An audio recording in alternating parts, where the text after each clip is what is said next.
Ya, jadi kalau kita masih takut dengan kompetitor, berarti ada yang tidak beres dengan diri kita. Diri kita sebagai owner, sebagai pimpinan, ada yang tidak beres, ya. Terutama apa? Visi misinya biasanya tidak jelas, strateginya tidak jelas. Nah, kalau kita sudah punya visi yang mesti jelas, misal saya dari Surabaya mau ke Jakarta, saya jelas kendaraan yang saya pakai apa, kecepatannya berapa, ya saya lewat jalur mana, ya saya nggak peduli ada kompetitor, saya kan lewat tol lah, kompetitor kan lewat jalur bawah kayak gitu. Kalau tidak mau pegawai yang membocorkan, ya berarti pilih pegawai yang bisa dipercaya, ya. Hanya share hal-hal strategis, hal-hal umum krusial pada pegawai yang kita percaya. Oke, nah ini sudah oke.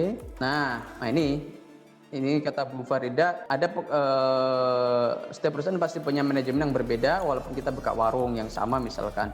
Jadi ketika ada karyawan yang bekerja di tempat kita tapi ternyata dia cuma ingin tahu ilmunya toko itu seperti apa dalam setengah tahun, dia keluar dan dia buka sendiri dalam artian menyaingi kita langsung. Nah, seperti yang saya bilang tadi, kalau kita punya visi, kita punya strategi yang jelas, itu pasti tidak gampang untuk meniru. Visi itu di sini kok, visi itu di otak kita, strategi itu di otak kita, ya. Nah, kalau kita tidak share itu, ya, ke semua orang, ke semua pegawai kita, ya kita aman-aman aja. Tapi kalau kita buka-bukaan tanpa filter mana pegawai yang bisa dipercaya dan tidak, ya susah, ya. Tapi kalau kita punya filter, ya kita bisa share. Nah, tugas kita dalam mencari orang yang bisa dipercaya tadi. Saya di Vmedis itu punya tim kecil namanya think tank, ya, yang memang orang-orang ini adalah leader-leader, ya, yang punya kompetensi dan yang punya integritas, ya. Nah, saya hanya share hal-hal krusial pada leader-leader ini, yang mana leader-leader ini sudah kasarannya saya baiat gitu kan, bahwa mereka tidak akan